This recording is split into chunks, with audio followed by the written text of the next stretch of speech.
سلام بینندگان گرامی، صبح بخیر. برنامه نوید بامدادی را از استودیوی مرکزی رادیو آزادی از شهر پراگ تقدیم شما میکنیم. امروز سه‌شنبه 4 آگوست و ساعت به وقت شهر پراگ 7 صبح است. من عبدالله اشرف هستم و در چند دقیقه دیگر خبرهای آخرینی تاجیکستان و جهان را برایتان تقدیم میکنم. شرکت سامان ایر اعلان کرد که پروازهای منتظم را در مسیر دوشنبه دبی از سر میگیرد. بنابر اطلاع دفتر مطبوعات، نخستین پرواز منتظم پس از توقف 4 ماهه روز 6 آگوست صورت میگیرد. در اظهارات شرکت گفته می شود مسافرانی که در این خط سیر سفر می کنند باید با خود سوغورته طبی، روادید و معلوماتنامه آری بودن از کووید 19 که دوامی 72 ساعت قبل از پرواز داده شده است داشته باشند. داشتن دستپوشک و نقاب هم برای مسافران حتمی گفته می شود. هفته گذشته شرکت فلای دبی پروازهای منتظم را در این مسیر برقرار کرده بود. پروازهای این شرکت میان شهرهای دوشنبه و دبی روزهای چهارشنبه دایر می شوند. از زمان خروج پاندمی و قطع پروازهای بین‌المللی در روز 20 مارس، پرواز میان دوشنبه و دبی نخستین مسیر بین‌المللی است که پروازهای منتظم در آن برقرار شدند. پروازهای منتظم در دیگر مسیرها از جمله شهرهای روسیه و تاجیکستان بسته باقی میماند و برای بازگردانیدن شهروندان تاجیکستان پروازهای چارتری انجام می شوند. این شب از مسکو به دوشنبه تاجیک ایر پرواز چارتری انجام داد و قرار است این شرکت 5 آگوست از یکاترینبورگ مسافران را به تاجیکستان آورد.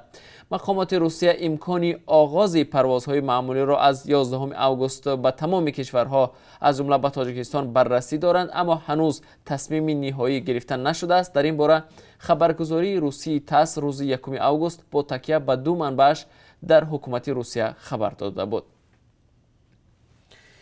در شبانه روز اخیر در تاجیکستان 43 نفر به بیماری کووید 19 گرفتار شدند. بنابر گزارش وزارت تندرستی، دوام 24 ساعت اخیر در جمهوری 43 حادثه نوی کووید 19 دریافت گردیده. در مجموع شماره گرفتاران این بیماری به 7538 نفر برابر شده است.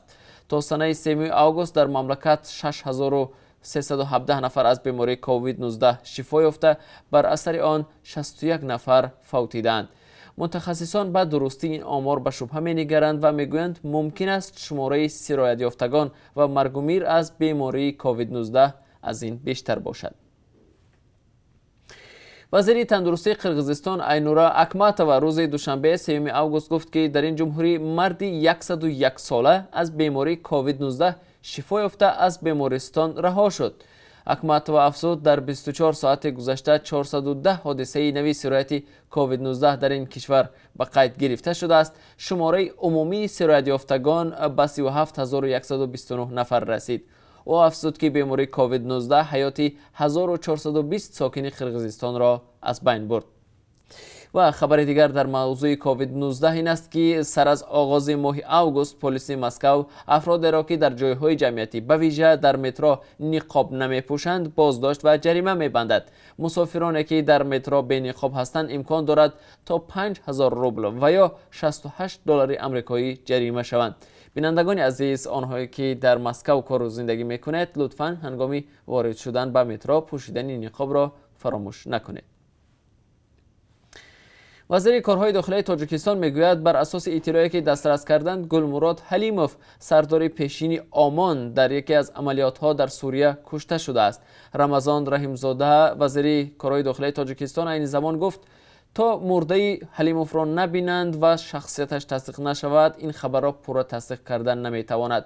گلمراد حلیموف فرمانده سابق نیروهای ویژه وزارت امور داخلی تاجیکستان سال 2015 به صفی گروه تندروی دولت اسلامی پیوست و تا به سطح وزیر جنگ این سازمان تروریستی رسید.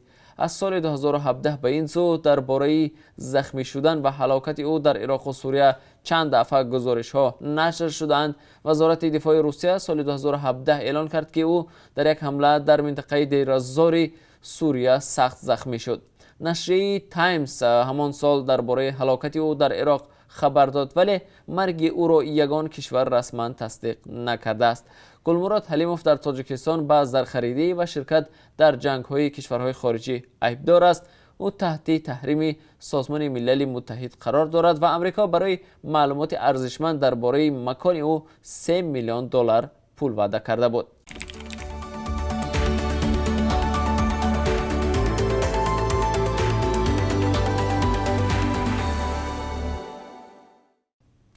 در نتیجه یک حمله مسلحانه جنگجویان گروه دهشت‌افکن داعش به محبس در ولایت شرقی ننگرهار افغانستان دست کم 39 نفر کشته شد.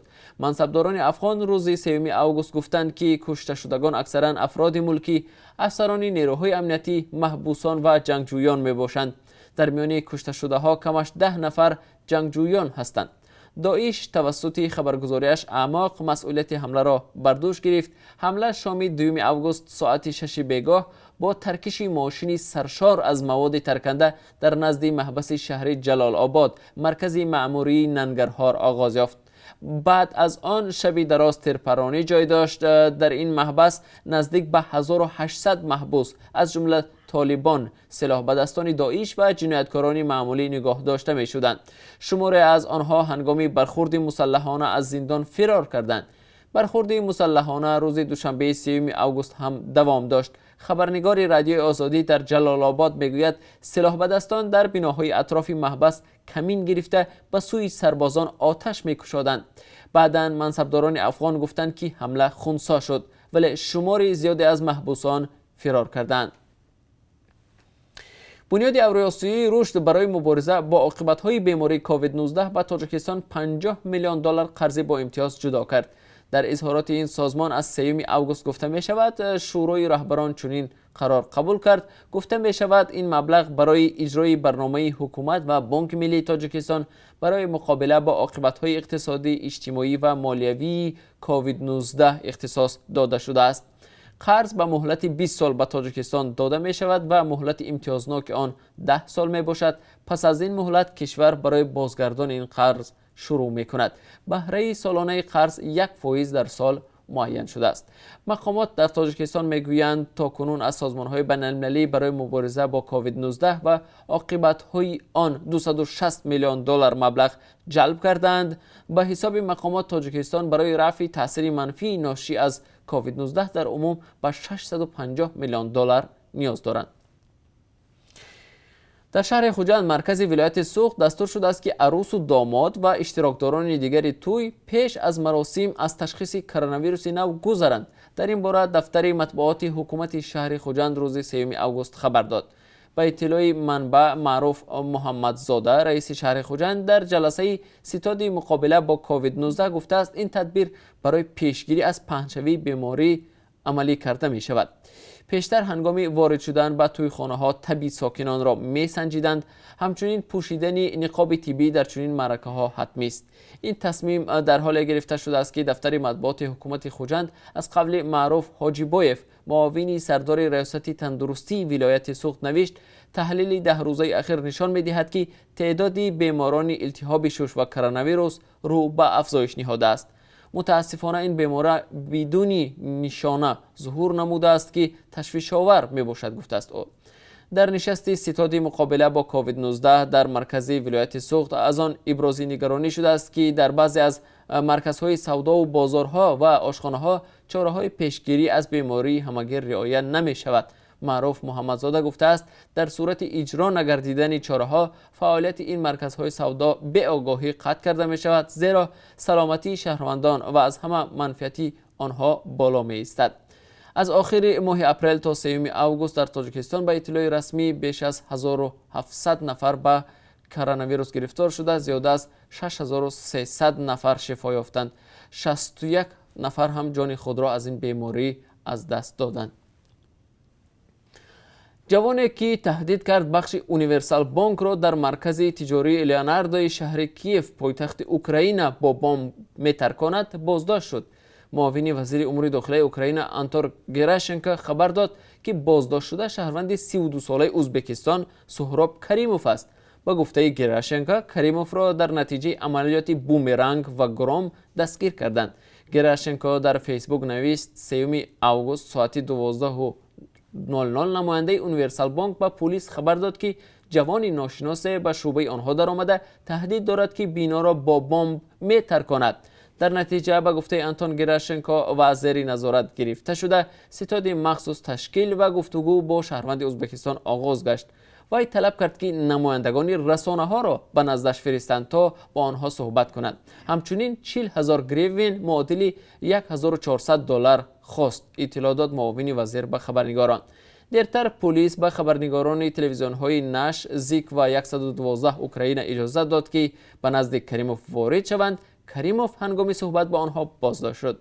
ضد بازداشت شده با بند عمل تروریستی پرونده جنایی باز شده. به گفته گیراشنکو به او مهلت طولانی زندان تهدید می‌کند. منصبداران ولایت نمنگان ازبکستان 216 میلیون سوم معادل $21,000 پول بودجه را که برای ساکنان بیکار جدا شده بود از خود کردند. با اطلاع رسانه‌ها، کارمندان مرکز مساعدت به شغل اهالی در ولایت نمنگان سندها را ساخته‌کاری کرده نشان دادند که در کارهای جمعیتی 204 نفر اشتراک نمودند. شخصانی که نامشان در سندها ذکر شده است برای پیدا کردن جای کار به مرکز مراجعت نکردند و در روی خط افراد بیکار نیز نیستند. در نتیجه منصبداران 216 میلیون سوم را از آن خود کردند. ضد کارمندان مرکز با دو بند از جمله دزدی و یا از خودکنی پرونده جنایی باز شده است. پیشتر رسانه‌ها خبر داده بودند که در ناحیه سرگلی تاشکند نیز کارمندان بنیاد خیریه محله 95 میلیون سوم سازمان‌های کمک رسان را که برای نیازمندان جدا شده است از آن خود کردند. بینندگان عزیز، در پایان نشر نوید بامدادی همچنان نظری داشتیم به قرب ارز خارجی در تاجیکستان. بنابر قربی که امروز از جانب بانک ملی تاجیکستان معین شده است، $1 آمریکایی 10 سومانی و 31 درم معین شده است. قرب یورو اندک بالا رفت و 1 یورو 12 سومانی و 9 درم ارزش دارد. قرب روبل روسی طی چند روز اخیر پایین می آید. بنابر قرب امروز ارزش 1000 روبل روسی 139 سومانی تعیین گردیده است. اینجا رسیدیم به پایان نوید بامدادی. برنامه‌های نو جالب ما تا امروز تقدیم شما میشود. ما را همراهی کنید.